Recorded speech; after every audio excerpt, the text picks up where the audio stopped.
আসসালামু আলাইকুম। আজকে আমি বানাচ্ছি স্পঞ্জ কেক। 4টি ডিম নিয়ে নিলাম 2 পাউন্ড স্পঞ্জ কেকের জন্য।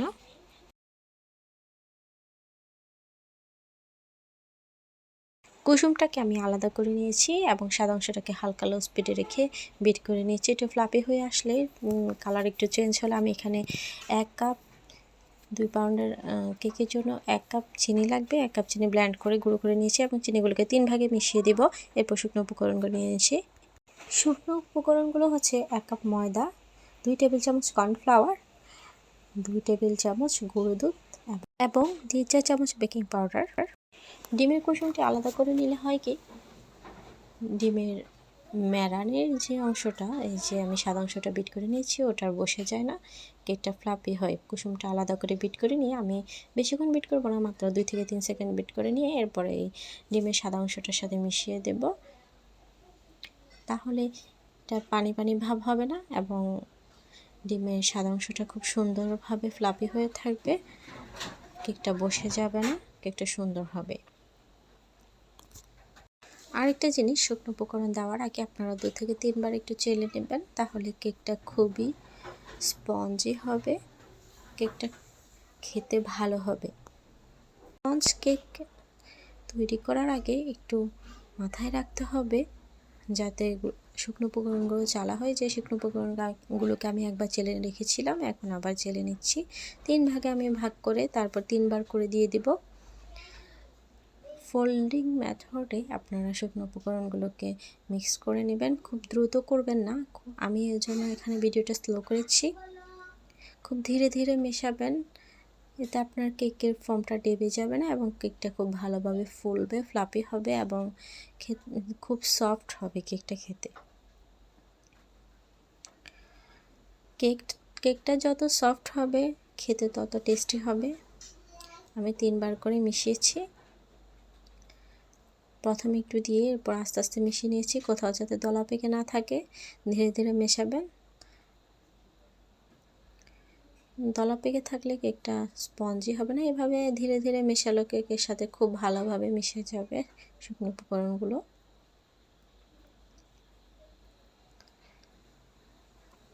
স্পঞ্জ কেক রেসিপিতে একটু সাবধান হয়ে প্রথম হয়তো অনেকের কষ্ট হয়, কিন্তু একটু ট্রাই করলে আসলে অনেকে খুব ভালোভাবে স্পঞ্জ কেক বানাতে পারে। আমি প্রথম বানিয়েছি, আমার প্রথম 2 বার ভালো হয়নি, এরপর থেকে আমি খুব ভালোভাবেই বানাতে পারি, এখন কোনো প্রবলেম হয় না। একটু ধৈর্য নিয়ে কেকটা বানালে কেকটা খুবই খেতেও মজা হবে, ভালো হবে। সামান্য লবণ অ্যাড করে দিয়েছি আমি এখানে। লবণ আসলে মিষ্টি আর লবণ না দিলে মিষ্টির ব্যালেন্সটা আসলে হয় না। আমি স্বাদ মতো এখানে লবণ দিয়ে দিয়েছি, দিয়ে আমি ধীরে ধীরে কেকের এই ব্যাটারটা মিশিয়ে নিচ্ছি। দেখুন আমার কেকের ব্যাটারটা কিন্তু ফ্লাপি হয়ে আছে, কেকের ব্যাটার কোথাও বসে যায়নি, ব্যাটারটা কিন্তু ফুলে আছে, বসে যায়নি। আমি ধীরে ধীরে কিন্তু মেশাচ্ছি। ভিডিও লং হয়ে যাবে, তাই আমি আসলে ভিডিওটা বেশি স্লো করতে পারিনি, তবে যতটুকু দেখিয়েছি ততটুকুতে মনে হচ্ছে যে আপনারা বুঝতে পারবেন। আসলে একদিনই একটা ভিডিওতে আপনারা আসলে কেকটা বানানো শিখে যাবেন। আমি বাসায় খাওয়ার জন্য, আমার বাচ্চাদেরকে খাওয়ানোর জন্য আসলে আমি বাসায় তো টিচার আসছে, ওই হিসেবে আমি আসলে বানিয়ে রেখেছি। টিচারদেরকে আমি নাস্তা নাস্তা হিসেবেও টিচারদেরকে দেওয়া যাবে, বাসায় মেহমান আসলেও দেওয়া যাবে। আমার বাচ্চারা খেতে খুব পছন্দ করে। আর অনেকে হয়তো বা বলে যে কেকের ক্রিমটা বাচ্চাদের জন্য ভালো না। আসলে ক্রিম ভালো না ওটা যেটা বেকারিতে মানে বানানো হয়, যে ক্রিমটা দিয়ে বেকারিতে তৈরি করা হয় ওই কেকটা ভালো না, ওখানে ডালটা ইউজ করা হয়। আর এই যে আমরা যে ক্রিমগুলো বাজার থেকে কিনে আনি, হুইপড ক্রিম, আমি এখানে ট্রপিক্যাল হুইপড ক্রিমটা ব্যবহার করেছি। এই যে আমার দেখেন আমার ব্যাটারটা খুবই সুন্দর হয়েছে। এরপর আমি স্কোয়ার শেপ একটা মোল্ডে এই যে ব্যাটারটা ঢেলে নিয়েছি। এখানে আমি আসলে তেমন কিছু করিনি। এই স্কোয়ার শেপ মোল্ডে আমি আসলে বাটার পেপার দিয়ে নিয়ে কাগজ দিয়ে তেল ব্রাশ করে কাগজটা বসিয়ে দিয়ে এরপর আমি এখানে দিয়ে দিয়েছি। এরপর একটু ট্যাপ করে নিচ্ছি ভেতরে, যাতে এয়ার বাবলসটা না হয়, তাহলে এয়ার বাবলস হলে কেকটা ফুলবে না। ওই যে এখন আমি 10 মিনিট 180 ডিগ্রি তাপমাত্রায় ওভেনটা গরম করে নিয়েছিলাম, ওভেনটা হিট করে নিয়েছি। এখন 160 ডিগ্রি তাপমাত্রায় 40 মিনিটের জন্য বেক হতে দেব। আর আমি এর ভিতরে আমি আরেকটা কেকও রেডি করে নিয়েছি। আমি আসলে আজকে 2টা কেক রেডি করছি, 2টা কেকে আসলে রেডি করছি।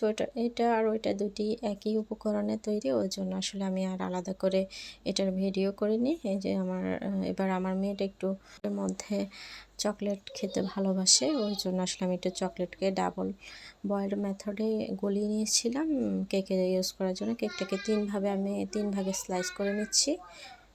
এই যে 3টা ভাগ হয়েছে, 3 ভাগে আমি এবার ক্রিম ইউজ করে আমরা আমাদের মতো করে আমরা যাতে বাসায় খেতে পারি, বেশি ক্রিম আমি ইউজ করব না। 1 কাপ ক্রিম দিয়ে দিয়েছি। এরপরে 1 কাপ ক্রিমটাকে লো থেকে প্রথমে লো স্পিডে কিছুক্ষণ বিট করে নিয়ে এরপর মিডিয়াম স্পিডে আমি ক্রিমটা বিট করে নিচ্ছি। কেকের ক্রিমটা নেওয়ার সময় একটু চেষ্টা করবেন একদম গলে যায় এমন না, তো বরফ ঠান্ডা অবস্থায় নেওয়ার জন্য। আর আমি 3 টেবিল চামচ চিনিকে পানি দিয়ে একটু গরম করে এরপর সুগার সিরাপ তৈরি করে নিয়েছি। আগে সুগার সিরাপটা দিয়ে এরপরে আমি আসলে ক্রিমটা দিয়ে দিচ্ছি। যে এই কেকটা খুবই সফট হয়েছে, আপনারা দেখুন। দুটো কেকই খুবই সফট হয়েছে এবং খেতে খুব ভালো হয়েছে। সিম্পল রাখার চেষ্টা করেছি যেহেতু আমরা খাবো। ভিডিওটি ভালো লাগলে আপনারা আমার চ্যানেলটি সাবস্ক্রাইব করে আমার পাশে থাকুন এবং অন্যদেরকেও আমার ভিডিওটি শেয়ার করুন। আসসালামু আলাইকুম, আল্লাহ হাফেজ।